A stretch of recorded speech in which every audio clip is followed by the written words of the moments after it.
Panorama Sardo, in collaborazione con Cofimer, il primo consorzio di garanzia collettiva fidi a sostegno del terziario, in Sardegna. Con Remosa, l'energia green del futuro è di casa. Suentu, vini nuovi da terre antiche. Fratelli Cellino, la qualità è emozione. CNA, l'associazione degli artigiani e delle imprese italiane. Grafiche Ghiani, l'esperienza di una vita, l'innovazione più avanzata. SE Trand, settore ecologia, dal 1979 al servizio dell'ambiente in Sardegna.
C'è un tesoro che caratterizza una vasta area naturalistica nel territorio tra Cagliari e Quartu, che è unica nel Mediterraneo e in Europa.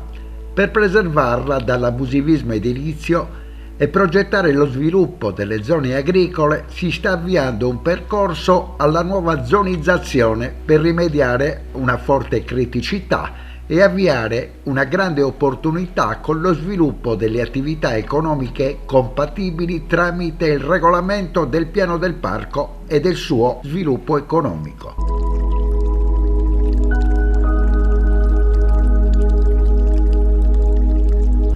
Sono previste aree di massima conservazione, le zone A, le zone C di connessione, le zone B per lo sviluppo di attività ludiche e umane sempre compatibili con la ecosostenibilità del compendio naturale regionale nel territorio più densamente popolato dell'intera regione.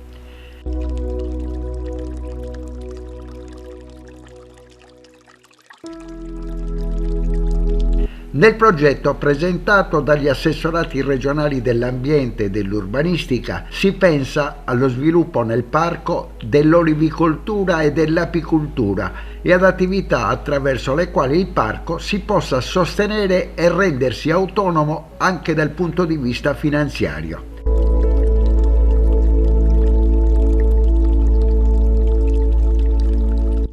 Elemento centrale è la nuova zonizzazione che articola il parco in macro aree differenziate per grado di naturalità e funzione, aree di rilevante interesse naturalistico destinate prioritariamente alla conservazione, aree di fruizione sociale dedicate ad attività educative, culturali e ricreative e aree di connessione in cui trovano spazio funzioni produttive e compatibili e ambiti agricoli.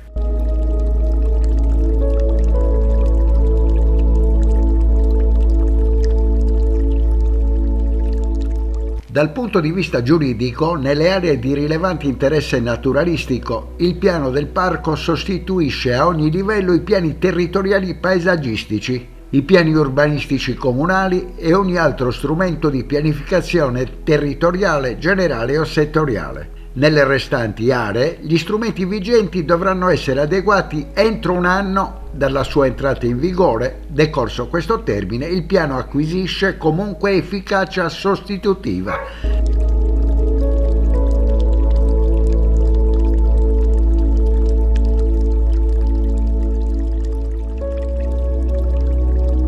Vengono introdotti strumenti specifici per affrontare due temi cruciali. Da un lato la riqualificazione della piana di Isarenas attraverso la promozione e la ripresa delle vocazioni agricole tradizionali e l'avvio di un percorso condiviso per affrontare il tema dell'abusivismo edilizio, che richiede il coinvolgimento diretto dei comuni e degli altri enti compatibili.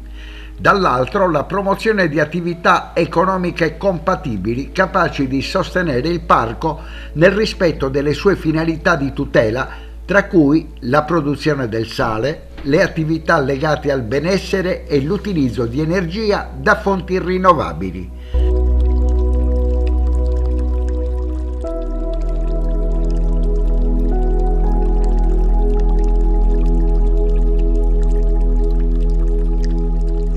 Riordinati e integrati tutti gli interventi legati alla fruizione e ai presidi ambientali, tra cui sentieri, capanni di osservazione, aree attrezzate, fasce tagliafuoco e sistemi di videosorveglianza.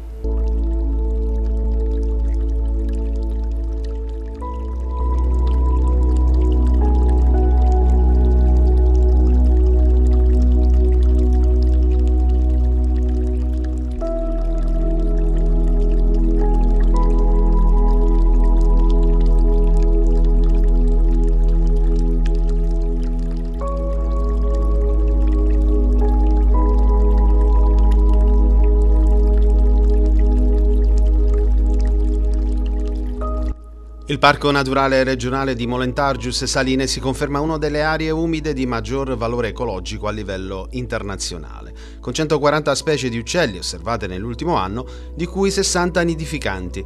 Il monitoraggio, condotto nel periodo settembre 2024-agosto 2025, ha registrato una popolazione significativa di fenicotteri, la specie più numerosa tra gli uccelli acquatici coloniali, con oltre 7.700 coppie. Le attività di monitoraggio sono fondamentali per la conservazione e la gestione dell'ecosistema del parco, sempre più minacciato dai fattori climatici e antropici.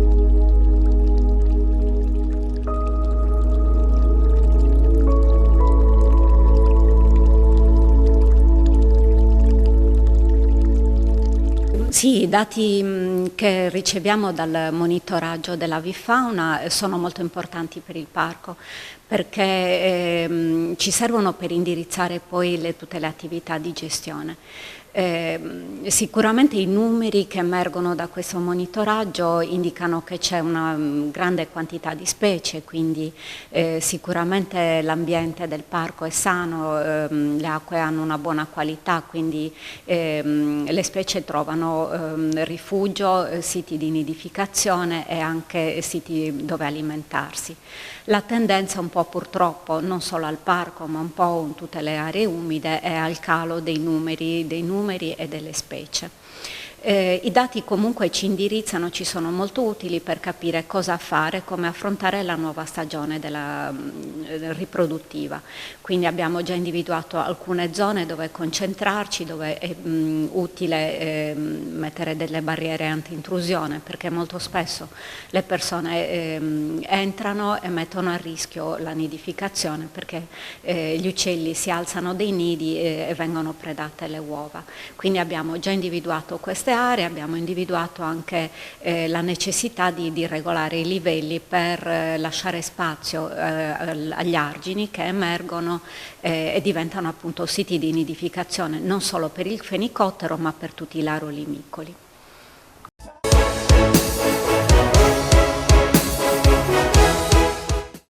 Cofimer, consorzio di garanzia collettiva Fidi, dal 1977 a sostegno del terziario. Il partner migliore nella ricerca di finanziamento più adatto a voi e nella trattativa per ottenere un fido alle migliori condizioni. Cofimer, il primo consorzio di garanzia collettiva Fidi a sostegno del terziario, in Sardegna. Esiste una terra famosa per il suo grano, dove da generazioni si tramanda l'arte della macinazione, che una famiglia ha trasformato nel metodo Alma a doppia decorticazione. Alma, dal latino anima, perché macina solo l'anima del chicco, quella più pura, che dà alla pasta un colore brillante e un gusto intenso. Così nasce la nuova pasta Cellino. Fratelli Cellino, Mastri Mugnai, dal 1955. Remosa, in attività in Sardegna dal 1955. Oggi è leader nazionale nello sviluppo del progetto Idrogeno Verde. Con Remosa, l'energia green del futuro è di casa. Difficile rapporto con le banche? Conta su CNA. CNA, l'associazione degli artigiani e delle imprese italiane. Da oltre 50 anni, Publi-A Group è il punto di riferimento in Sardegna per la comunicazione pubblicitaria. Cartellonistica stradale, affissioni, insegne luminose, serigrafia. Trasformiamo ogni idea in una strategia efficace e visibile, con soluzioni su misura per le aziende. Dallo studio grafico interno alla realizzazione di campagne complete e materiali promozionali. Publi-A Group, il partner giusto per far crescere la tua impresa. Contattaci oggi e rendi il tuo brand visibile.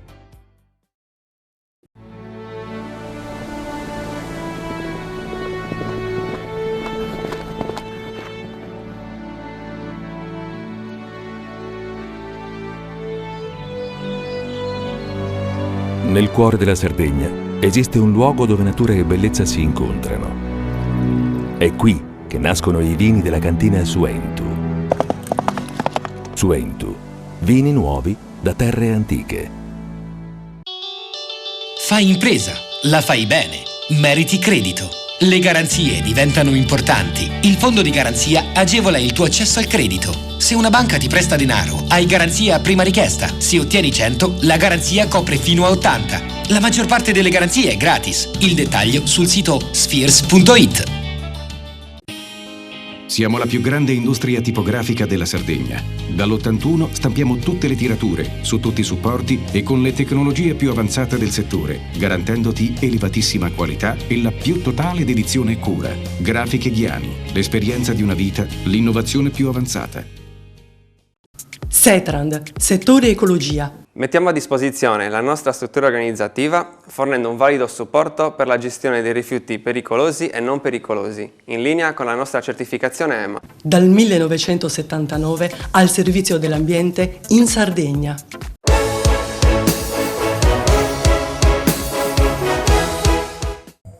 Essere cittadini europei significa comunicare con l'Europa, comunicare da un'isola per l'Europa e dall'Europa per l'isola.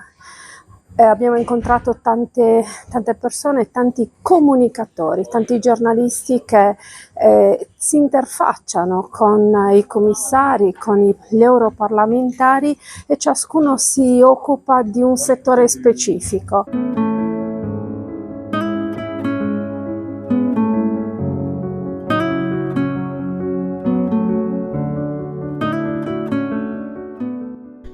Riprendiamo il viaggio di Panorama Sardo a Bruxelles con l'intento di conoscere meglio il funzionamento della democrazia europea in azione, nel contesto di un progetto del Comune di Nuoro. Il progetto Media for EU, promosso dall'ufficio Europe Direct del Comune di Nuoro, nasce nel 2024 per rispondere a un'esigenza concreta, cioè avvicinare i cittadini alla Unione Europea. La bontà e il valore dell'iniziativa vengono riconosciuti a livello istituzionale, per cui si decide di proseguire questo percorso iniziato appunto nel 2024 e viene inserito in un programma più ampio nel 2025 per poi finire con una serie di incontri di alto livello formativo a marzo del 2026. Che consolida il percorso già avviato. L'obiettivo è quello di arrivare ad avere un'informazione più corretta e più completa che attraverso gli esperti della comunicazione e dell'informazione riesca a migliorare anche per i cittadini, per le comunità locali e per i nostri territori la conoscenza dell'Europa e quindi a disincentivare quella disaffezione nei confronti dell'Europa che ha portato a una scarsa partecipazione alle elezioni europee come nel 2024. Un percorso pensato per rafforzare il rapporto tra cittadini partendo da chi ogni giorno racconta il territorio e ne interpreta bisogni, aspettative e trasformazioni. Nel cuore della capitale europea i partecipanti hanno seguito incontri istituzionali, sessioni plenarie, briefing con funzionari addetti stampa, confrontandosi con eurodeputati e osservando da vicino il funzionamento dei processi decisionali dell'Unione. 3 giorni di incontri serrati hanno permesso ai giornalisti e ai comunicatori sardi di osservare da vicino il lavoro dei colleghi impegnati nella comunicazione delle commissioni, del Parlamento europeo e dei gruppi politici. Un'immersione diretta nei meccanismi che trasformano il dibattito europeo in informazione accessibile ai cittadini. Un'occasione per comprendere come si costruisce la democrazia europea, come si mediano interessi e culture diverse e come nasce la comunicazione che poi arriva ai territori. La cosa più importante è che l'Europa è la casa di tutti i cittadini europei e che non dobbiamo sentirci lontani, no? Ma che bisogna trovare noi come Servizio del Parlamento Europeo i modi, i tempi e i temi che risuonino, diciamo, nell'interesse dei cittadini, che siano temi locali, regionali o anche più grandi, perché purtroppo in questi mesi e anni l'attualità internazionale ha occupato uno spazio diciamo sproporzionato a causa delle crisi che ci circondano, e l'Europa deve avere una voce anche su quello, e quindi noi come servizi di comunicazione il nostro sforzo e il nostro obiettivo è di rendere più accessibile, più trasparente e sicuramente più, diciamo, vicina questa costruzione europea a tutti i cittadini, perché senza l'appoggio, la partecipazione e la comprensione dei cittadini non c'è Europa. Certo, il Parlamento è una casa politica e come tutti i parlamenti rappresenta le voci e le varie, diciamo, ricette che le diverse famiglie politiche presentano come soluzioni per i cittadini, e noi come servizio istituzionale diamo voce e visibilità a tutte queste voci in modo plurale, in modo il più neutro possibile, però poi i servizi istituzionali servono a spiegare, ad accompagnare, a, diciamo, anche dare delle chiavi di lettura anche a chi non è così vicino alla dinamica politica da poter capire immediatamente la posta in gioco. E quindi ecco che la comunicazione istituzionale diciamo prepara la scena perché poi la comunicazione politica possa prendere il suo ruolo su scena. Lo sforzo è sicuramente di un'accessibilità e di una trasparenza quasi totale, ecco, in tutto quello che la nostra comunicazione dei lavori parlamentari fa, è dare accesso e rendere i documenti, le riunioni, la pratica del web streaming la norma. È chiaro che poi una cosa è dare accesso e l'altra è in modo proattivo comunicare. Credo che sia importante anche fare questo, perché non basta il fatto che i documenti o le riunioni siano, diciamo, accessibili in questi palazzi che sono di vetro e quindi si vogliono trasparenti. Bisogna anche poi proattivamente aiutare i cittadini e i moltiplicatori, i giornalisti, ma anche gli influencer a capire, a trovare l'accesso e cercare di dipanarsi in un mondo che purtroppo rimane complesso per sua natura. Il mio lavoro consiste nel fornire ai giornalisti e ai media con cui interagiamo su base quotidiana la posizione ufficiale della Commissione sui diversi argomenti di interesse per i cittadini, per i nostri Paesi membri. Questo può andare dal mercato interno agli affari esteri, all'immigrazione, alla difesa, sono tutti argomenti di cui ci occupiamo. Ovviamente lavoro con un team di persone all'interno della Commissione europea per fornire supporto ai giornalisti che ci contattano richiedendo appunto informazioni sul nostro lavoro, spiegando le nostre proposte e il perché di certe decisioni. Quindi siamo in una realtà geopolitica oggi che evolve di ora in ora, e quindi uno deve riuscire a essere sempre consapevole di ciò che sta succedendo nel mondo e deve essere anche in grado di spiegare le nostre scelte che evolvono nel quotidiano per cercare di fornire il miglior supporto ai nostri cittadini e ai nostri Paesi membri in tutte le scelte che facciamo. Che percorso di studi bisogna fare per arrivare sino a qui? Un'ottima domanda. Non credo che ci sia un percorso soltanto. Ad esempio, io di formazione non sono una specialista della comunicazione, io ho un dottorato in econometria, quindi tutt'altro argomento. Ovviamente bisogna avere un interesse per le tematiche europee e iniziare un percorso che porti a spiegare quelle che sono le nostre politiche ai nostri cittadini, avere anche ovviamente una propensione per la comunicazione e un desiderio di interagire con le istituzioni europee e anche i giornalisti in questo lavoro. Commissaria croata che si chiama Dubravka Šuica.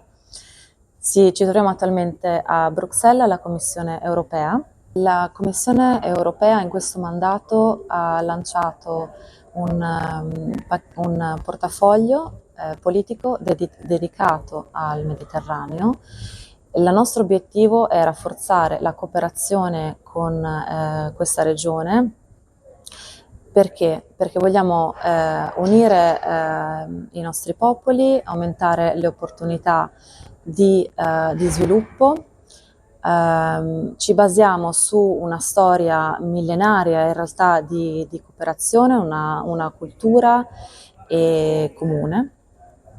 Quindi vogliamo mantenere questo dialogo e questa cooperazione aperta basata su partnership rafforzate. La metà dei giovani della demografia del Mediterraneo è composta da giovani sotto i 30 anni. Quindi è assolutamente per noi prioritario lavorare con i ragazzi, con gli studenti. All'interno del Patto del Mediterraneo che abbiamo lanciato a ottobre del 2025 abbiamo studiato delle iniziative per il supporto dei giovani. Questa è per esempio l'Università per il Mediterraneo. Creeremo un network di università in tutta la regione che possano unire i nostri giovani studenti e i nostri insegnanti, i nostri professori. Lanceremo un'assemblea per i giovani eletti nelle varie assemblee elettorali del Mediterraneo e un'altra iniziativa per esempio sarà l'allargamento del nostro programma Erasmus Plus, quindi la dimensione internazionale per i giovani dall'altra sponda del Mediterraneo, in modo tale che possano venire a studiare in Europa, si possano incrementare gli scambi e possano tornare nei loro paesi con un bagaglio di esperienza e di conoscenza maggiore e contribuire allo sviluppo dei loro paesi. Mediterraneo significa anche pesca, gestione delle risorse ittiche, da cui dipendono tante popolazioni di 3 continenti, Europa, Asia e Africa, che si affacciano nell'unico mare, il Mediterraneo. Come ho avuto modo di accennare in precedenza, nel corso del prossimo futuro andremo a definire una strategia specifica dedicata agli Islandi. Questa particolare strategia d'azione si andrà a concentrare in modo mirato su tutte le varie specificità, proprio come quella che hai provveduto a descrivere poco fa. In qualità di membro della Commissione responsabile per i pescatori e la tutela degli oceani, mi impegnerò a collaborare in modo estremamente stretto e sinergico con il vicepresidente Fido, con il quale ho già instaurato un rapporto di lavoro eccellente per assicurare che l'aspetto fondamentale della sostenibilità degli oceani sia pienamente integrato in ogni fase della strategia politica. Tema centrale è certamente l'insularità, contro la quale ancora la Sardegna deve combattere. Treni, strade e aree non coperte da sufficienti servizi non facilitano il lavoro, lo studio, la vita e la certezza di un'assistenza sanitaria pronta ed efficace. La certezza degli aiuti che spesso tardano ad arrivare e sono recepiti lontani ha bisogno di trovare risposte. Risposte almeno quanto quella della certezza di sfide di partecipazione civica dei sardi, alla cui assenza al voto è fortemente legata anche ad una legge elettorale che non consente di fatto la possibilità di eleggere nessun rappresentante sardo all'Unione Europea. Molto interessante l'annuncio fatto dalla Commissione Europea di una nuova strategia per le isole d'Europa, quindi un riconoscimento non solo delle condizioni di svantaggio strutturale delle isole, ma anche la volontà dell'Unione Europea di intervenire per andare incontro alle isole, per affrontare e risolvere quelli che sono i problemi fondamentali, la continuità aerea, il trasporto, le distanze, le condizioni che riguardano i servizi, dalla sanità all'istruzione, tutte misure che bisogna assumere, adottare e sostenere come Unione Europea, così come la resilienza idrica, così come è necessario investire per prevenire gli effetti dei cambiamenti climatici. Abbiamo vissuto nelle scorse settimane gli effetti molto negativi purtroppo del ciclone Harry, in particolare nel sud della Sardegna, e su questo l'Europa può e deve intervenire. Quindi c'è un impegno dell'Unione Europea a sostegno delle isole d'Europa. Personalmente, come vicepresidente della Commissione per i bilanci, me ne occuperò e farò tutto il possibile, ascoltando i territori, gli amministratori locali, le amministrazioni regionali. Anche oggi ho avuto qui l'opportunità a Bruxelles di incontrare la Presidente della Regione Sardegna Alessandra Todde. È stato un incontro molto interessante sull'Einstein Telescope, ma dobbiamo mantenere aperto questo canale di comunicazione tra i territori e le istituzioni europee per avvicinare l'Europa ai territori, in questo caso alla Sardegna.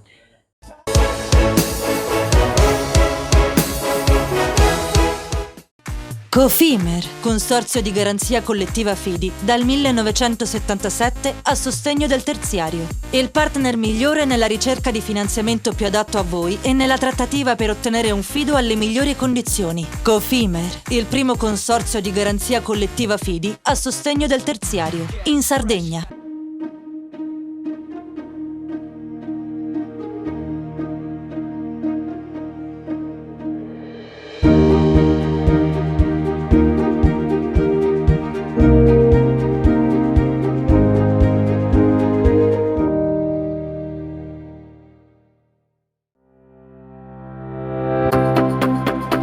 Remosa, in attività in Sardegna dal 1955. Oggi è leader nazionale nello sviluppo del progetto Idrogeno Verde. Con Remosa, l'energia green del futuro è di casa. Fai impresa, la fai bene, meriti credito. Non c'è solo il credito bancario. Con i mini bond e le cambiali finanziarie coperti dal fondo di garanzia, i tuoi progetti trovano nuovi investitori che credono in te. Contatta Spheres.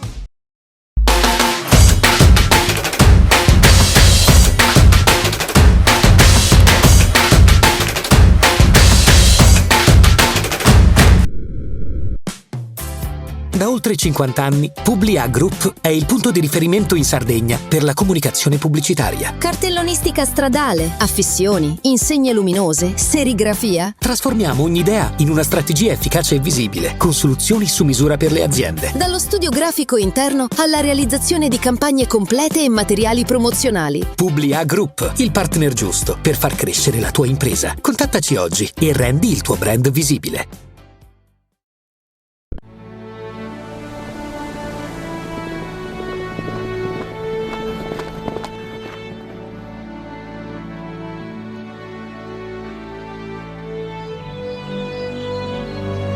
Nel cuore della Sardegna esiste un luogo dove natura e bellezza si incontrano. È qui che nascono i vini della cantina Suentu. Suentu, vini nuovi da terre antiche. Meno scartoffie e più efficienza? Conta su CNA. CNA, l'associazione degli artigiani e delle imprese italiane. Setrand, settore ecologia. Forti delle nostre competenze e dei nostri mezzi, realizziamo bonifiche di siti inquinati anche da amianto. Dal 1979 al servizio dell'ambiente in Sardegna.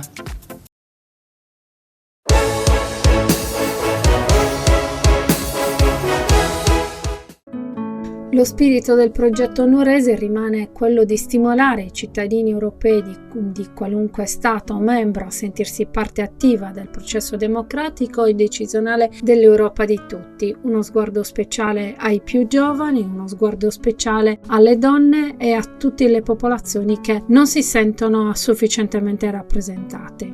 Non ci sono tantissime ambasciatrici, siamo più abituati a vedere degli ambasciatori. Dunque sì, in effetti siamo poche, non raggiungiamo ancora neppure una percentuale che possa dirsi soddisfacente, ma siamo in crescita. L'importante è investire sulle nuove generazioni, fare la carriera diplomatica ed essere una donna è complesso ma non è una mission impossible. Il ministro degli esteri italiani ha investito molto sulle donne, molte delle sedi tra le più importanti nella rete diplomatica e consolare sono in questo momento coperte da donne, c'è un investimento sulle donne proprio per la nostra capacità di portare punti di vista e metodi di lavoro diversi, quindi con una prospettiva appunto di raggiungere il prima possibile una maggiore parità, ma questo deriva molto anche, dipende molto anche dalle nuove generazioni, da quanto le donne, le ragazze che sono bravissime intendano mettersi in gioco in questa carriera complessa ma meravigliosa. Sembra che la comunità euroatlantica, europea e euroatlantica si stiano muovendo in questo senso, come appunto lo fa anche l'Italia. Sono tempi difficili in cui serve essere uniti. L'idea di un progetto europeo come quello di Einstein Telescope credo che dia speranza ad un futuro di ricerca scientifica, di progresso anche economico e tecnologico a tutta l'Europa. Quella scritta si trova all'ingresso del Parlamento europeo non a caso, perché delle tre istituzioni che compongono l'Unione Europea, cioè Commissione, Consiglio e Parlamento, è proprio il Parlamento quella che in modo più compiuto rappresenta la democrazia europea, avendo rappresentanti di 27 paesi, di tutti i gruppi politici che siedono e lavorano negli stessi luoghi fianco a fianco. Ed è una promessa, secondo me, di maggiore democrazia. Ovviamente il Parlamento non è l'unica, e sappiamo anche che la dimensione intergovernativa, quindi quella in cui gli Stati ancora pesano molto, continua ad essere presente. Ma come parlamentare respiro questo comune desiderio che la democrazia si affermi e sia ancora più compiuta nelle nostre istituzioni. Le competenze di natura più politica, la politica estera, di difesa, quella di bilancio, sono ancora oggi nelle mani esclusivamente degli Stati membri, ed è questo che rende l'Europa una creatura un po' incompleta, non ancora arrivata al punto d'arrivo. La grande spinta che dobbiamo cercare di sviluppare, ma vale anche per la società civile, non solo per la rappresentanza politica, è quella di far capire a tutti quanti che serve andare avanti, che non ci si può fermare dove siamo arrivati oggi, che pure è un risultato molto positivo. L'Europa ha garantito decenni di sviluppo in condizioni di pace, di libertà ai suoi cittadini, ma sappiamo che oggi per contare nel mondo l'Europa deve essere molto più unita. La Sardegna ha molte basi militari, noi abbiamo paura. No, non dovete avere paura, perché le basi militari sono un presidio di difesa del territorio. Siete forse più difesi di quanto non lo siano altri territori. Quindi la strumentazione militare di cui l'Europa si è dotata e di cui si dovrà dotare di più, visto che non possiamo più fare conto, come abbiamo fatto per tutti questi anni, sull'ombrello militare americano, serve esclusivamente a una finalità di difesa, serve a preservare la pace, serve a sviluppare quella deterrenza che conserva la pace. L'europeismo si crea collaborando con i giovani soprattutto. Voi sapete che io prima di questa esperienza ho passato la mia vita negli ultimi 10 anni a girare scuole e università, ho incontrato migliaia di studenti, fanno parte di un bagaglio di collaborazione che io vivo ogni giorno e che tento anche di dimostrare che non è vero che questi giovani non ci sono sui temi dei valori, sui temi dell'impegno. A volte arrivano loro dei segnali anche devastanti da parte delle istituzioni. Noi dobbiamo far comprendere che c'è la speranza che attraverso soprattutto il loro coinvolgimento, ma quello vero, non quello finto che li utilizza per dire ma noi teniamo ai giovani. Tenere ai giovani significa anche dare la possibilità a loro, e io lo sto facendo, di costruire anche delle norme e quindi di collaborare anche attraverso studi e processi e progetti che, devo dire, mi stanno arrivando nelle mie istanze, nelle mie attività legislative, nel mio staff, e ci stiamo lavorando. In fondo noi personalmente prendo molta ispirazione anche dai vostri lavori nei territori. Io nel mio staff c'è proprio un ufficio che si occupa di ricevere anche le segnalazioni dei territori, dei cittadini, della stampa, che sono diventate in questo anno e mezzo interrogazioni parlamentari, sono diventate battaglie per i territori, e devo ringraziare io proprio questi cittadini, ma anche molti dei vostri colleghi che hanno segnalato delle importanti attività da fare. Io penso che il legislatore la prima cosa che debba fare è quella di autodenunciarsi ignorante, cioè affidarsi alle competenze, a chi conosce il territorio, ascoltare e far diventare quell'ascolto un impegno nella propria attività parlamentare. Io questo lo sto facendo ed è per questo che considero anche questi incontri assolutamente delle fonti di ispirazione e dei modi anche per poter far squadra per risolvere le problematiche che poi non sono solamente quelle della stampa e ce ne sono e li stiamo anche lavorando qui. Io sono stato uno di quelli che ha pressato molto il commissario quando ho portato lo Stato di diritto dell'Unione, dove ho detto che sulla stampa dove dobbiamo intervenire tutelando i giornalisti, ma sul serio, tutelandoli, dando la possibilità a loro di lavorare con serenità, avuto riguardo ovviamente alle querele temerarie, e anche dando la possibilità di lavorare con dignità attraverso i salari giusti che anche un giovane giornalista e tanti anche meno giovani purtroppo oggi subiscono, come anche lì un tema di violazione dei diritti.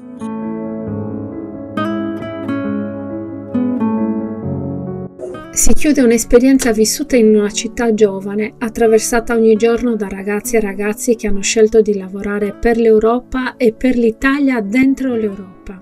Una città abitata da lingue diverse che restano madri ma diventano parte di un vivere globale, senza confini che trattengono. È una Bruxelles fatta di molte età, che si muovono in un continente che non vuole la guerra, che rifiuta le diseguaglianze, che chiede ai più grandi di scegliere strade nuove, strade di terra e di mare, di uguaglianza e solidarietà tra i popoli, strade per incontrarsi, per riconoscersi, per rispettare le culture che rendono ciascuno unico, speciale, ma mai autorizzato a prevaricare. In questo contesto di visione e di speranza, la presentazione a Bruxelles del progetto Einstein Telescope da parte della Regione Sardegna ha invitato tutti a sollevare lo sguardo e dare respiro alla scienza che unisce. Siamo all'interno del Parlamento europeo che è appunto la casa di tutti i territori, di tutti i Paesi membri, e oggi è in particolare la casa della Sardegna, ed è per questo che come ambasciatore d'Italia presso il Belgio sono qui a sostenere un territorio italiano, un progetto europeo certamente, ma un progetto che vede nella Sardegna il punto di partenza, il sito più idoneo e quindi anche il più promettente. Vogliamo portare in Sardegna l'Einstein Telescope, che è un'infrastruttura di ricerca che permetterà alla Sardegna di essere al centro di esplorazione dell'universo e a noi scienziati permetterà di osservare le onde gravitazionali dall'intero universo. La Sardegna è il luogo perfetto perché dalle misure che abbiamo fatto risulta che non c'è rumore antropico, non c'è rumore sismico, è il luogo più silenzioso che abbiamo, e per raggiungere i goal scientifici che abbiamo assolutamente bisogno di questo tipo di siti. È una grandissima opportunità per giovani scienziati, ma non solo, è un'opportunità per lo sviluppo tecnologico, per la importanza di portare la cultura, di portare scuole e di crescere come territorio. La Sardegna è un territorio unico, ma soprattutto dalle caratteristiche uniche per ospitare questo interferometro per rivelare le onde gravitazionali. È un territorio molto solido ed è il territorio geologicamente più stabile di tutta Europa. Per misurare queste piccole vibrazioni che sono le onde gravitazionali non dobbiamo avere altri segnali che le mascherino, quindi i segnali prodotti dall'uomo, i segnali prodotti dalle scosse sismiche. Qualunque interferenza può essere pericolosa, e quindi la Sardegna è un posto ideale perché è molto solida, il territorio è granitico, poco abitata, e quindi quale posto migliore della Sardegna? Ma poi la Sardegna ha anche una grande tradizione mineraria, e quindi quale posto migliore che un posto dove c'è l'esperienza per scavare questi tunnel che servono ad ospitare l'Einstein Telescope. Vi ricordo, sono 30 km di tunnel sotterranei in cui installeremo della strumentazione avanzatissima, sia da un punto di vista di elettronica, di laser, di criogenia, di sospensioni meccaniche. E con questa strumentazione avanzatissima saremo in grado di studiare come è nato l'universo e come si è evoluto, combinando le informazioni che vengono dalle onde gravitazionali con quelle che ci viene dalla luce dai raggi X. Devo dire che in questa impresa l'Italia sta agendo come squadra, quindi la Regione Sardegna che lo ospita, la Presidente Todde, ovviamente è una Presidente visionaria, ci supporta, così come ci supporta il Ministero dell'Università e della Ricerca, il Ministro Bernini, e siamo qua a Bruxelles per presentare questa grande impresa scientifica, ma soprattutto per presentare la candidatura italiana.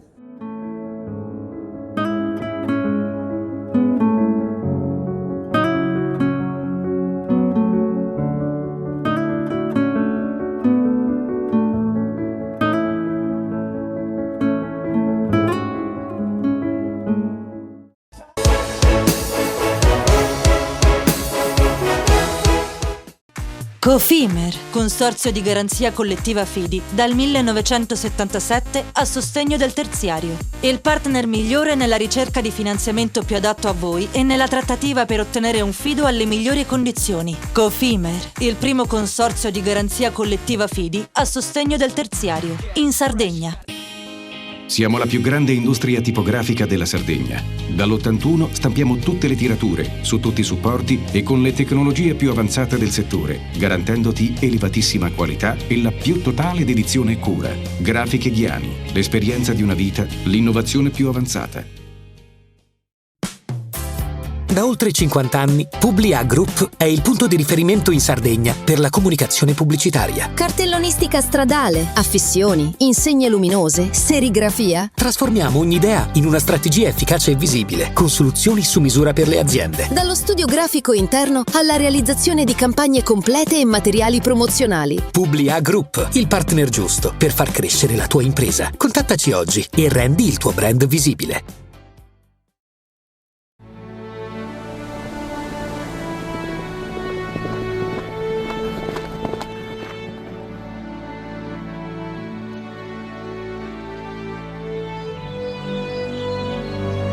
Nel cuore della Sardegna esiste un luogo dove natura e bellezza si incontrano. È qui che nascono i vini della cantina Suentu. Suentu, vini nuovi da terre antiche. Nessuno lotta per la tua impresa? Conta su CNA. CNA, l'associazione degli artigiani e delle imprese italiane. Remosa, in attività in Sardegna dal 1955. Oggi è leader nazionale nello sviluppo del progetto Idrogeno Verde. Con Remosa, l'energia green del futuro è di casa. Fai impresa, la fai bene, meriti credito. Le garanzie diventano importanti. Il fondo di garanzia agevola il tuo accesso al credito. Se una banca ti presta denaro, hai garanzia a prima richiesta. Se ottieni 100, la garanzia copre fino a 80. La maggior parte delle garanzie è gratis. I dettagli sul sito sfirso.it. Fratelli Cellino, mettiamo la nostra qualità in buone mani. La farina per i professionisti. Nuovo molino, nuove farine.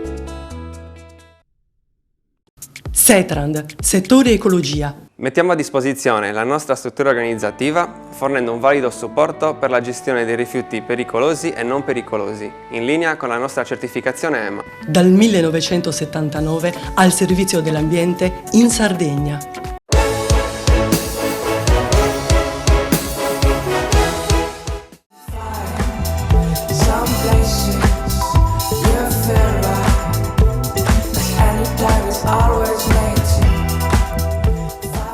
Buonasera Valerio, oggi siamo nel nord dell'isola, siamo a Santa Teresa di Gallura e vogliamo raccontarvi una storia italiana con tanta sardità, una scelta imprenditoriale forte, una scelta che tiene l'equilibrio fra la cultura e quella che è la biodiversità. Lo facciamo con Marco Boglione, che ha fatto una scelta, imprenditore leader di un mercato con dei brand importanti a livello italiano e a livello nazionale.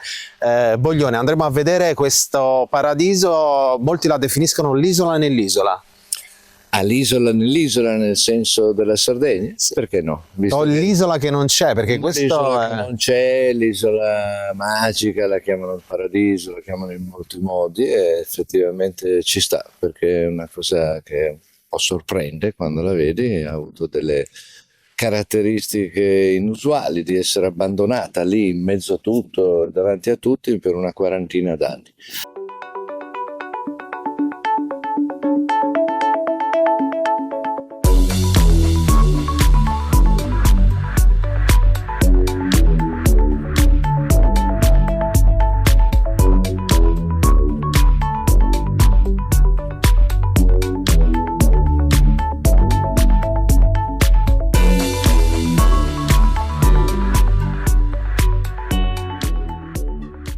Parliamo di un argomento tanto caro a noi e ai nostri telespettatori, il vino. Lo facciamo con Andrea Pala. Benvenuto Andrea.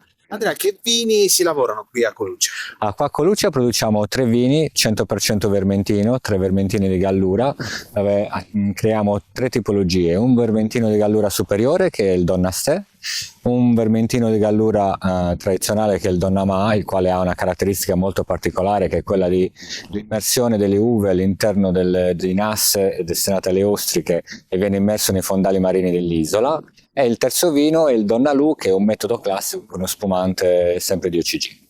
La Gallura ha come caratteristica il vermentino di OCG. Tu lavori con tante realtà, possiamo dire, sono tutte eccellenze, però sono anche tutte degli unicum, come questo posto.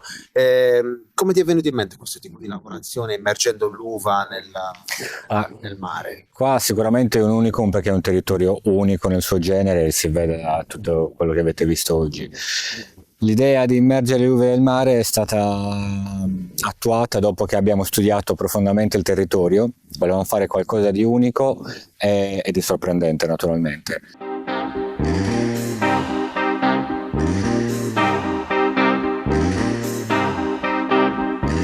When I was young, it seemed that life was so wonderful, a miracle. Oh, it was beautiful, magical, and all the birds in the trees, well, they be singing so happily, oh, joyfully, oh, playfully, watching me. But then they sent me away to teach me how to be sensible, logical, oh, responsible, practical.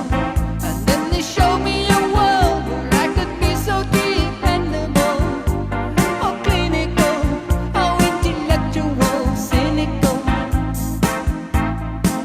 There are times when all the world's asleep, when questions run too deep for such a simple mind. Won't you please, please tell me what we've learned? I know it sounds absurd. Please tell me who I am.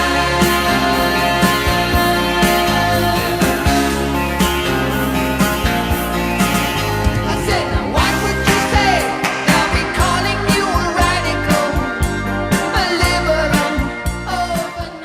Gli antichi greci che utilizzavano questa tecnica, abbiamo pensato che qual è il mix perfetto tra la terra e il mare che vediamo alle nostre spalle. Era sicuramente unire la vicinanza del mare alle nostre vigne, ma anche andare anche all'interno dei fondali marini. E qua è nata l'idea di immergere le uve e dare una caratteristica fondamentale a questo prodotto.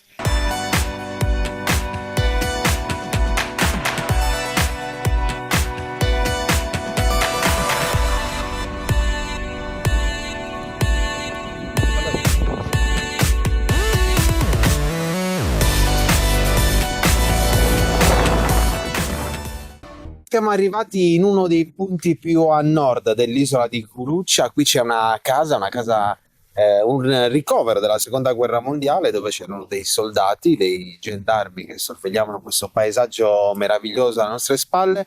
Abbiamo visto la biodiversità, abbiamo visto le belle caratteristiche di quest'isola, ma la fruizione di quest'isola sui vostri siti ufficiali si può capire come divulgarla, soprattutto a livello scolastico, che è importante. Sì, noi qui possiamo accompagnare i visitatori in escursioni a piedi o con i nostri fuoristrada, accogliamo anche le scolaresche per laboratori di educazione ambientale e organizziamo delle giornate per la gente su tematiche ambientali varie, dall'occasione delle migrazioni ad altre tematiche.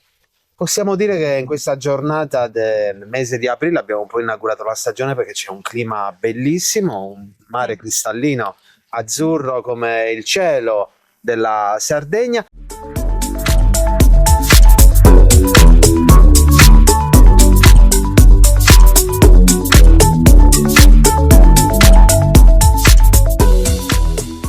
Sabrina Rossi ci siamo spostati in questo percorso in questa magnifica isola. Siamo in un laboratorio mobile super attrezzato che serve a studiare questa biodiversità.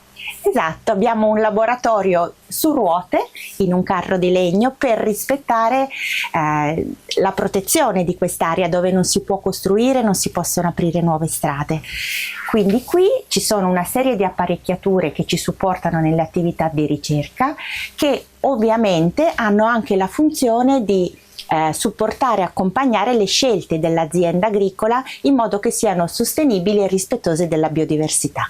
Qui voi studiate anche i campioni d'acqua, perché non essendoci una rete idrica andiamo a prendere l'acqua dolce proprio dell'isola, e quindi voi con questi strumenti riuscite a vedere non solo la qualità, ma avete proprio sotto controllo tutto quello che poi è questo mondo dove ci sono tante piccoli esseri, posso dire così?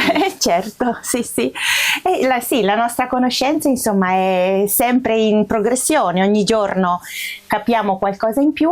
Abbiamo sì un macchinario per il controllo della qualità microbiologica dell'acqua, perché dal momento che Coluccia non è collegata né alla rete elettrica né alla rete idrica pubblica, usiamo con grande parsimonia l'acqua che abbiamo a disposizione sull'isola, e quindi dopo averla trattata controlliamo anche che la qualità sia adatta al consumo umano. E allora grazie Sabrina, e noi che fai? Continuiamo questo percorso, questo viaggio di scoperta qui sull'isola di Coluccia.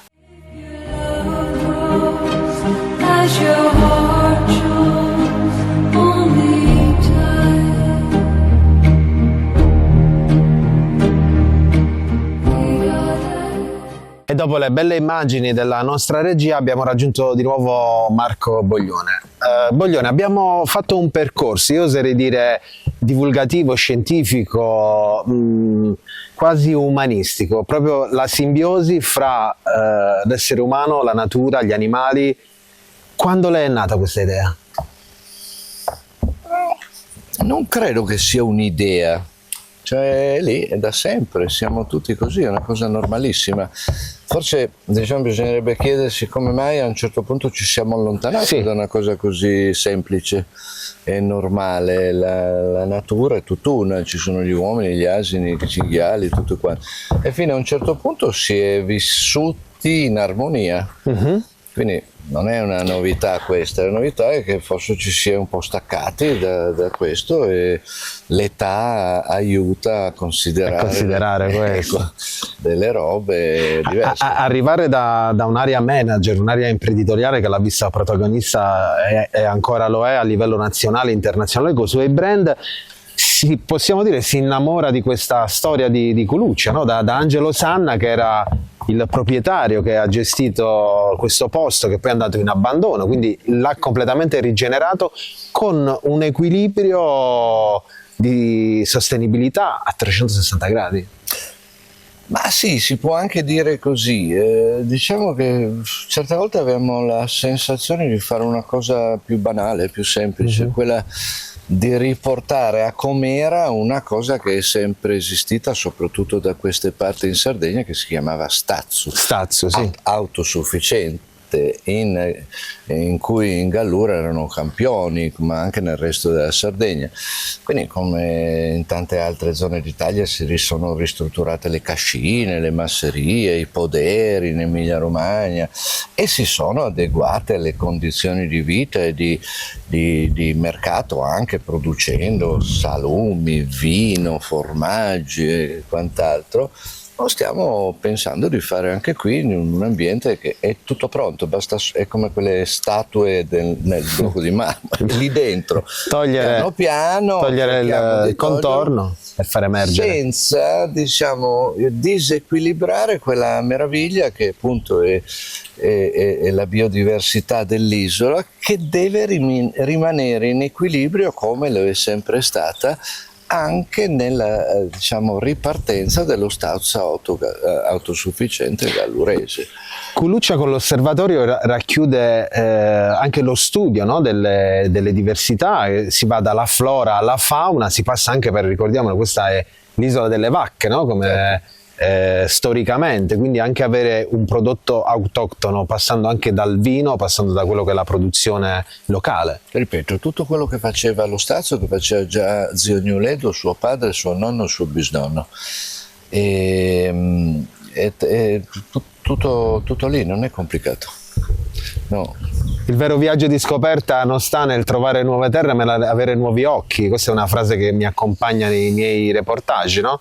Che è una frase non mia, ovviamente, è una frase storica. Oppure vedere le cose che gli altri non vedono, cioè, per esempio che qui c'è uno Stazio, c'è sempre stato, e quindi ritirarlo fuori e dice, ah caspita che bello, ma c'è sempre stato, e quindi anche un po' sforzarsi appunto di vedere le cose in un modo diverso. E diceva dell'osservatorio, l'osservatorio per noi è uno strumento per questo, perché parliamo di biodiversità e di mantenerla a lungo termine, di non rompere l'equilibrio tra l'uomo, anche gli animali selvatici, gli animali domestici, la natura, la cultura, la storia di quest'isola, ma per poterlo fare bisogna parlare non a vanvera, ecco, e quindi l'osservatorio ci dà molto una mano in questo. Una dimensione. Ci dice le cose, ci facciamo dire le cose a cui dobbiamo stare attenti, e siccome poi vogliamo esserne sicuri, collaboriamo anche con delle università molto prestigiose che studiano le semplici cose. Le faccio un esempio banale, ma che spiega la cosa. Volevamo fare il miele e abbiamo fatto tutto bene, messo le arnie, ne abbiamo messe le prime 250, volevamo arrivare a 1000 arnie.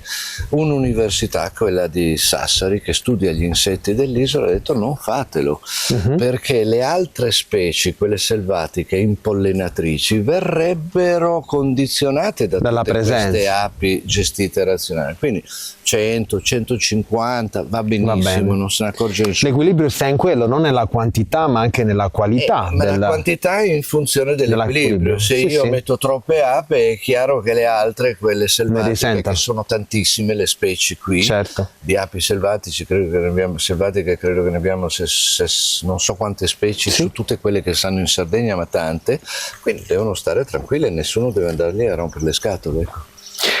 Ci sarebbe ancora tanto da dire, ma abbiamo cercato di darvi un estratto di questa isola nell'isola, l'isola che non c'è, ci piace chiamarla in questo modo. Abbiamo voluto raccontarvi un'altra storia del panorama sardo della Sardegna, l'abbiamo fatto con Marco Boglione questa volta. Ci vediamo ai prossimi appuntamenti e probabilmente torneremo di nuovo all'isola di Culuccia per raccontarvi altre belle storie, non solo di posti ma anche di vite.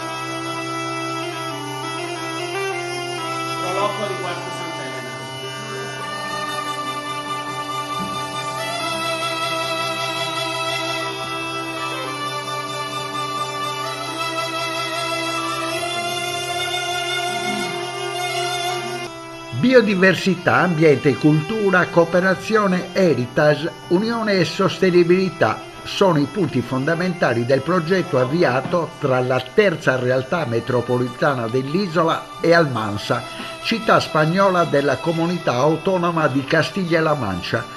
Un gemellaggio che si è rafforzato nell'ambito del programma europeo Bacchus, dopo la visita a ottobre della delegazione iberica in Sardegna, quella della rappresentanza di Quartu ad Almansa, ma anche al capoluogo Albacete e all'altro comune di Guerulea, dove è forte la tradizione vitivinicola, per rinsaldare l'amicizia e controfirmare il patto di gemellaggio avviato in autunno.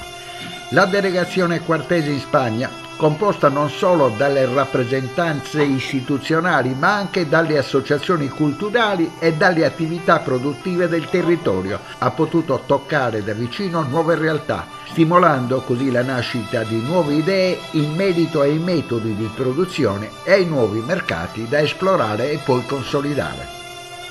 Sono state giornate importanti che ci hanno consentito di allacciare rapporti economici, imprenditoriali, ma anche e soprattutto culturali, perché anche gli aspetti enogastronomici dei popoli rappresentano prima di tutto le radici culturali. Abbiamo scoperto aspetti comuni anche dal punto di vista naturalistico, anche dal punto di vista storico, e tutto questo ci consente di ritrovare un percorso che è quello dell'Unione Europea. Ci riportano dentro un progetto che sembra debole in questi tempi, ma che in realtà invece ci dà la forza per superare questi momenti storicamente difficili e complicati. Pues hoy en Almansa hemos firmado un acuerdo de colaboración entre Quartu Santa Elena y Almansa, precisamente con el objetivo de unir nuestras dos localidades, nuestras dos comarcas y nuestros dos países. Un acuerdo de unión donde nos mostramos mutuamente nuestra cultura, nuestra gastronomía, la cultura del vino y también, bueno, pues todo lo que podemos ofrecer tanto en Quartu como aquí en Almansa. Hasta el 17, 18 que tendría más o menos es azúcar residual che va a quedar en el vino. Il legame tra le due città nasce dal nettare degli dei, tradizioni vinicole secolari. A Quartu la coltivazione della vite risale al Medioevo, con vitigni come Cannonau, Monica, Vermentino e Nasco.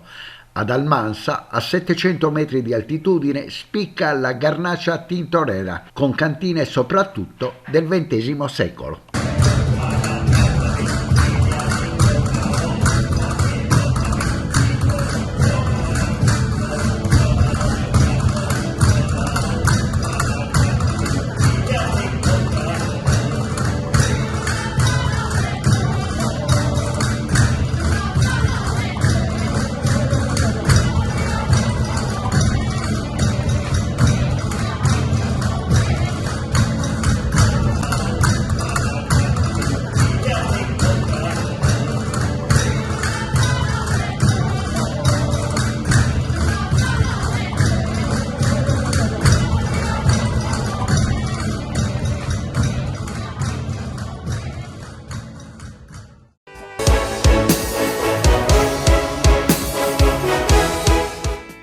Cofimer, consorzio di garanzia collettiva Fidi, dal 1977 a sostegno del terziario. Il partner migliore nella ricerca di finanziamento più adatto a voi e nella trattativa per ottenere un fido alle migliori condizioni. Cofimer, il primo consorzio di garanzia collettiva Fidi a sostegno del terziario, in Sardegna.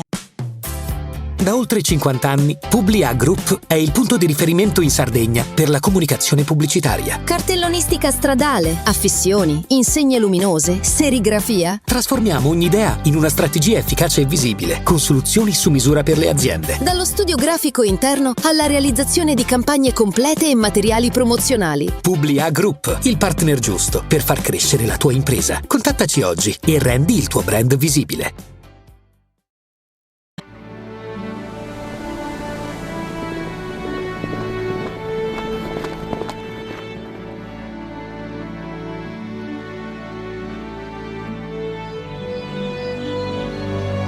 Nel cuore della Sardegna esiste un luogo dove natura e bellezza si incontrano. È qui che nascono i vini della cantina Suentu. Suentu, vini nuovi da terre antiche. CNA, l'Associazione degli Artigiani e delle Imprese Italiane. Remosa, in attività in Sardegna dal 1955. Oggi è leader nazionale nello sviluppo del progetto Idrogeno Verde. Con Remosa, l'energia green del futuro è di casa.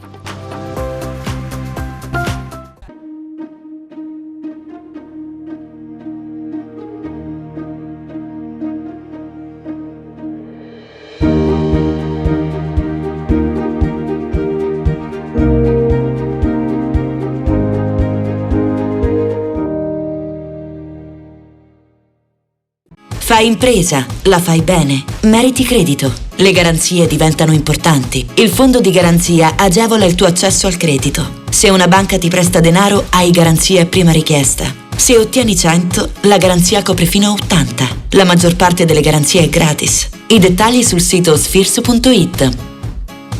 Scopri le fette biscottate speciali Cellino. Latte e miele, ciocco-fette e fette di bosco. Tutte senza lattosio e in comode monoporzioni da 4 fette. Per una fetta sempre biscottata. Setrand, settore ecologia. Grazie agli impianti innovativi ed al costante sviluppo tecnico recuperiamo oltre il 70% dei rifiuti da noi gestiti. Dal 1979 al servizio dell'ambiente in Sardegna.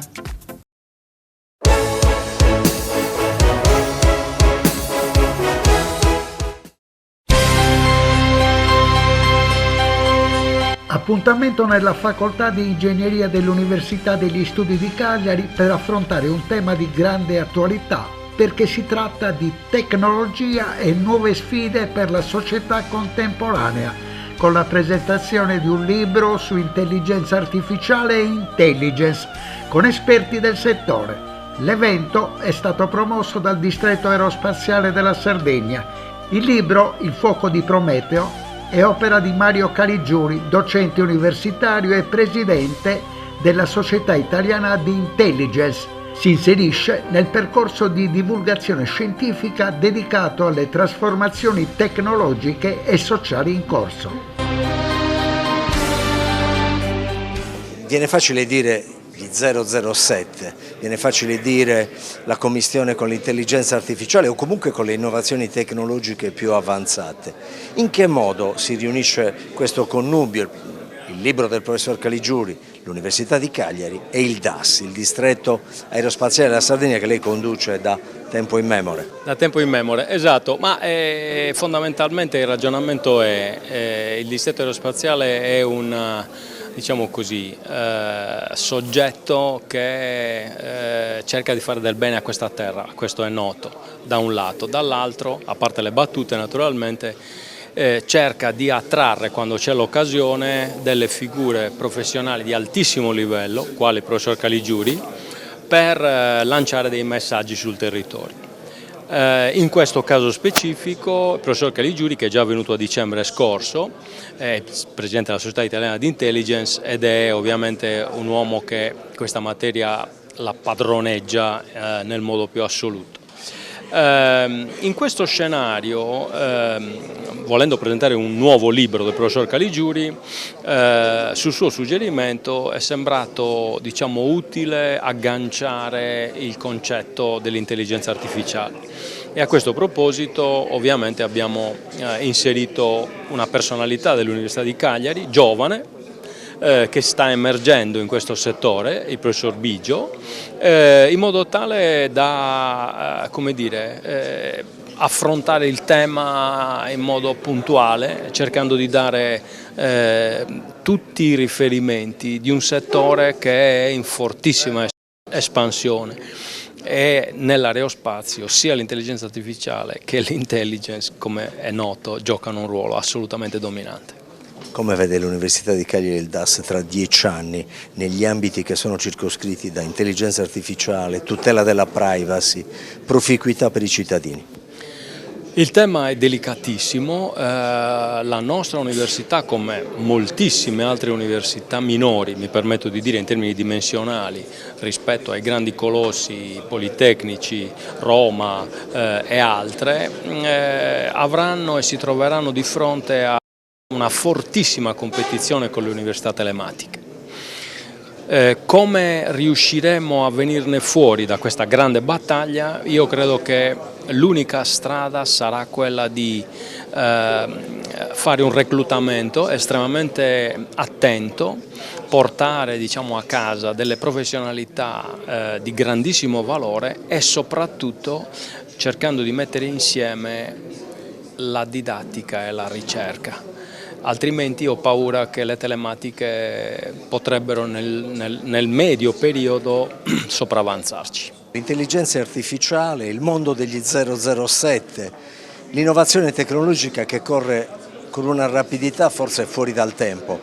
Com'è vicina, com'è attenta, com'è sensibile l'Università di Cagliari? L'Università di Cagliari, come tutte le università, devo dire in questo momento, ha particolare attenzione, perché gli aspetti legati all'intelligenza artificiale sono ormai pervasivi della nostra società, quindi non possono prescindere da qualsiasi aspetto della ricerca. E quando dico questo non riguarda solo gli ambiti di ricerca tipici dell'ICT, ma anche quelli che riguardano l'etica, che riguardano la medicina, che riguardano tante discipline e soprattutto riguardano la serenità e, per tornare all'argomento di oggi, un pochettino la privacy e la sicurezza di ognuno di noi. Un quesito nasce quasi spontaneo, il cittadino di normale conoscenza, che tipo di proficuità può avere da questo balzo delle tecnologie? Come tutte le innovazioni tecnologiche, quella dell'intelligenza artificiale è una nuova opportunità che ci viene data e dunque darci questa nuova opportunità vuol dire anche dare prospettive, dare strumenti, dare modo di poter sfruttare una tecnologia veramente di ampio respiro con tutte le attenzioni che richiede.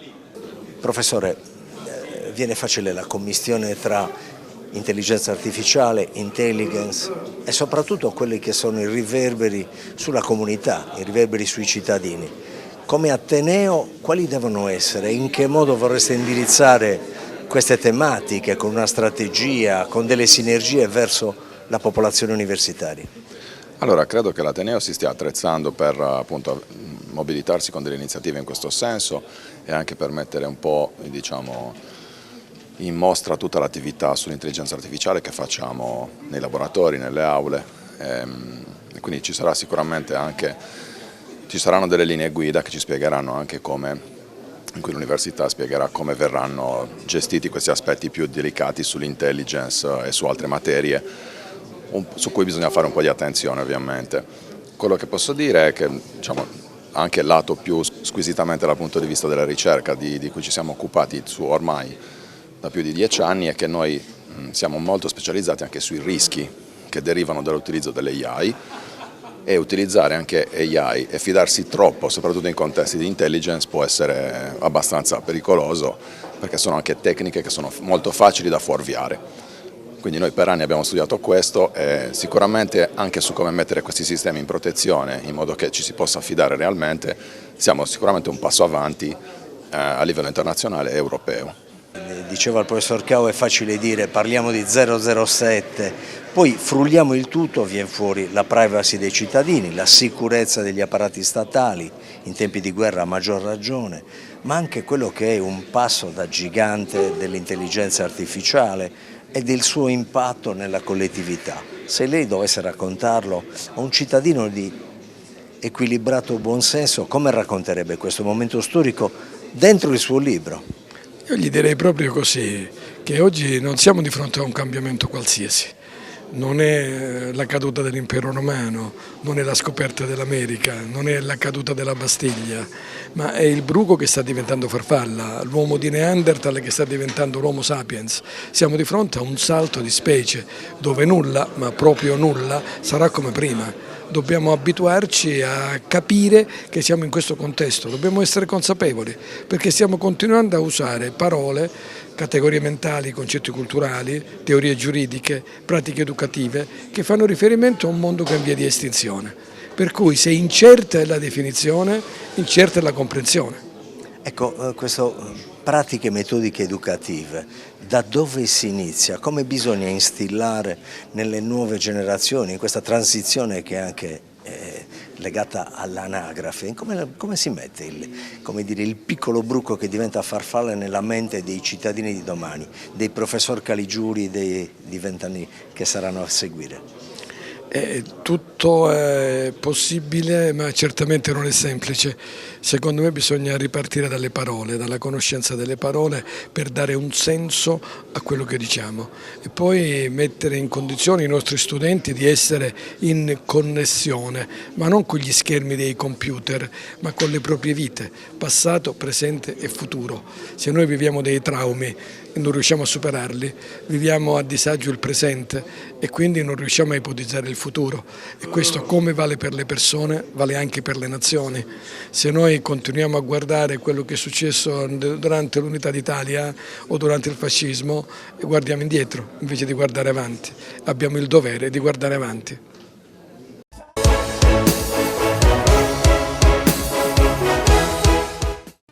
Cofimer, consorzio di garanzia collettiva Fidi, dal 1977 a sostegno del terziario. Il partner migliore nella ricerca di finanziamento più adatto a voi e nella trattativa per ottenere un fido alle migliori condizioni. Cofimer, il primo consorzio di garanzia collettiva Fidi a sostegno del terziario, in Sardegna.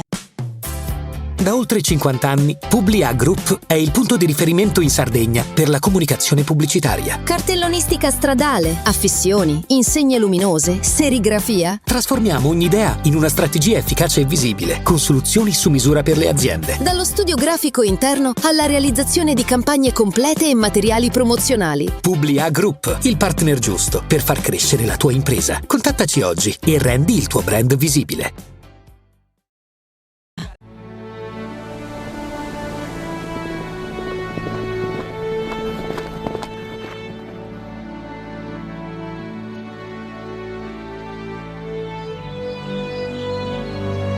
Nel cuore della Sardegna esiste un luogo dove natura e bellezza si incontrano. È qui che nascono i vini della cantina Suentu.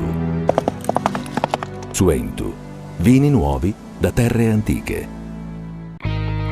Meno scartoffie e più efficienza? Conta su CNA. CNA, l'associazione degli artigiani e delle imprese italiane. Fai impresa, la fai bene, meriti credito. Le garanzie diventano importanti. Il fondo di garanzia agevola il tuo accesso al credito. Se una banca ti presta denaro, hai garanzia a prima richiesta. Se ottieni 100, la garanzia copre fino a 80. La maggior parte delle garanzie è gratis. Il dettaglio sul sito spheres.it. Remosa, in attività in Sardegna dal 1955. Oggi è leader nazionale nello sviluppo del progetto Idrogeno Verde. Con Remosa, l'energia green del futuro è di casa. Tutto inizia da un amore.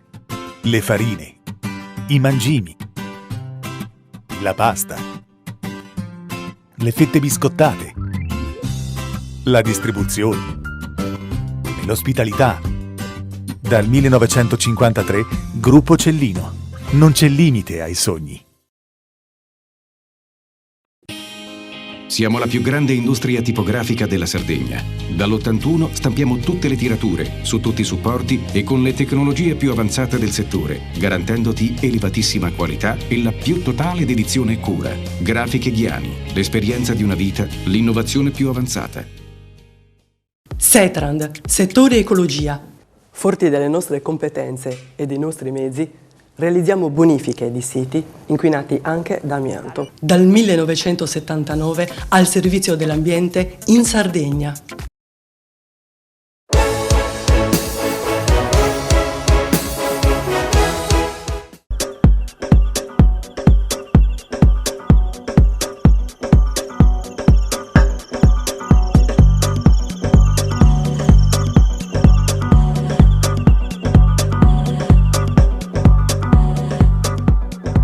C'è grande preoccupazione tra gli operatori turistici del Sud Sardegna che alla vigilia di Pasqua si sono ritrovati nella sede regionale di Confindustria per far fronte comune in vista di una stagione che si preannuncia in salita per gli eventi bellici in Ucraina e Medio Oriente che hanno comportato un sensibile aumento dei costi di viaggio.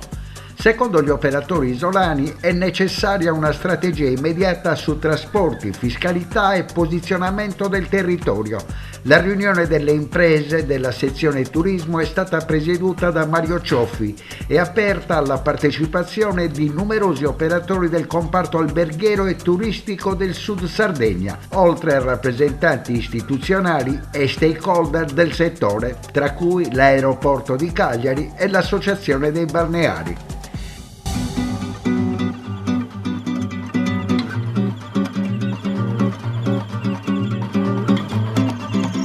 Le principali realtà dell'ospitalità del territorio hanno condiviso una forte preoccupazione sullo stato attuale e sulle prospettive operative che, con una Pasqua bassa, si preannuncia con un sensibile ritardo nell'avvio della stagione 2026.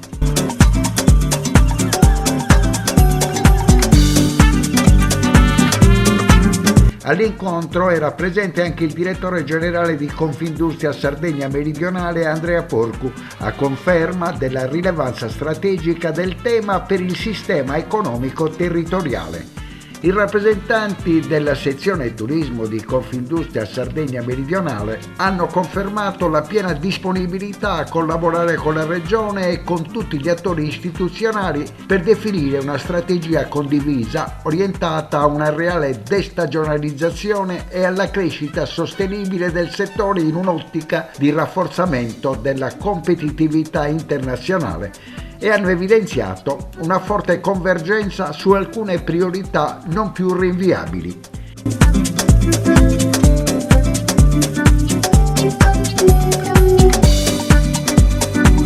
Il tema della connettività aerea e della fiscalità aeroportuale è oggi il vero fattore abilitante per la crescita del turismo in Sardegna. Serve una scelta politica chiara e tempestiva. Senza interventi concreti si rischia di perdere competitività proprio nel momento di maggiore visibilità internazionale della destinazione.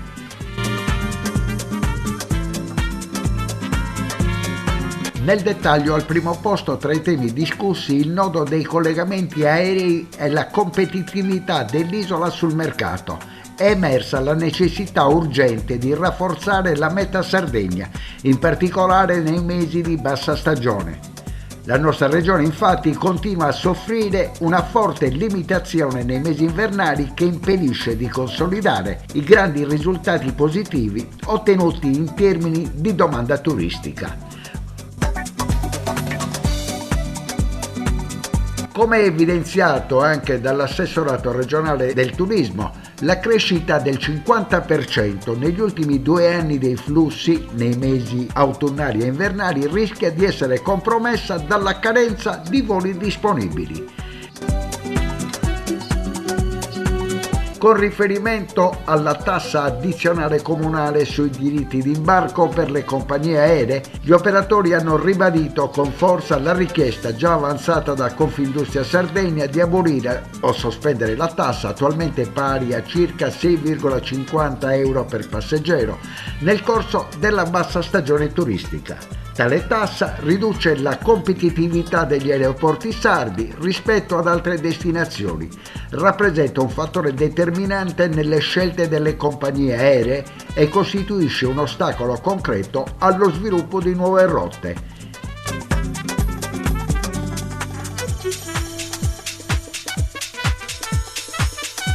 I principali operatori che collegano l'isola al continente europeo hanno affermato esplicitamente che la sua abolizione è una condizione necessaria per investimenti futuri ed in particolare Ryanair ha ipotizzato fino a 950.000 posti aggiuntivi con l'abolizione totale.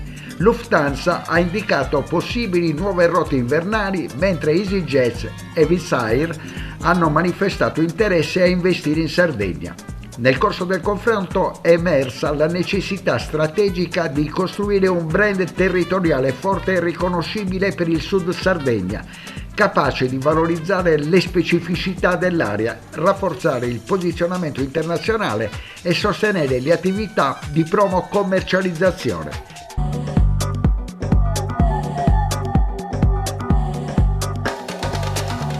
La presenza all'incontro promosso dalla sezione turismo di Confindustria dell'Associazione dei Balneari ha consentito inoltre di approfondire le criticità legate alle recenti delibere regionali sulle concessioni demaniali marittime e sul piano di utilizzo dei litorali, evidenziando un clima di forte incertezza normativa costiera.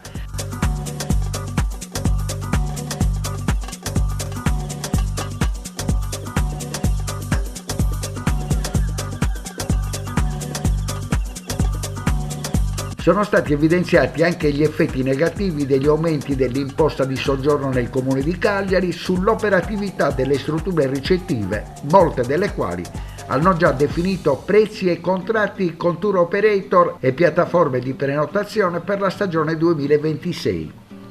Tra le indicazioni più urgenti è stata condivisa la proposta da presentare alla Regione che le risorse risparmiate sulla continuità territoriale, grazie alla gestione senza compensazioni, siano destinate a nuove azioni strategiche, come lo sviluppo di nuove rotte europee, campagne di marketing con le compagnie aeree, incentivi alla destagionalizzazione.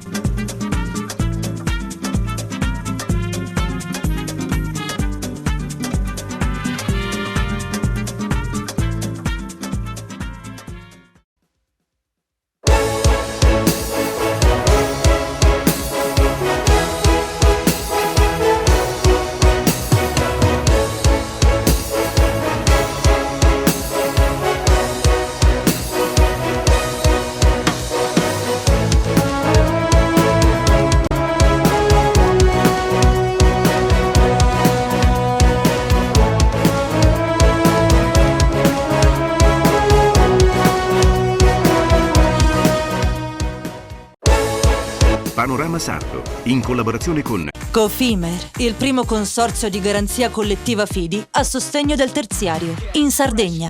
Suentu, vini nuovi da terre antiche. Fratelli Cellino, la qualità è emozione. Con Remosa, l'energia green del futuro è di casa. Grafiche Ghiani, l'esperienza di una vita, l'innovazione più avanzata. CNA, l'associazione degli artigiani e delle imprese italiane. SE Trand, settore ecologia, dal 1979 al servizio dell'ambiente in Sardegna.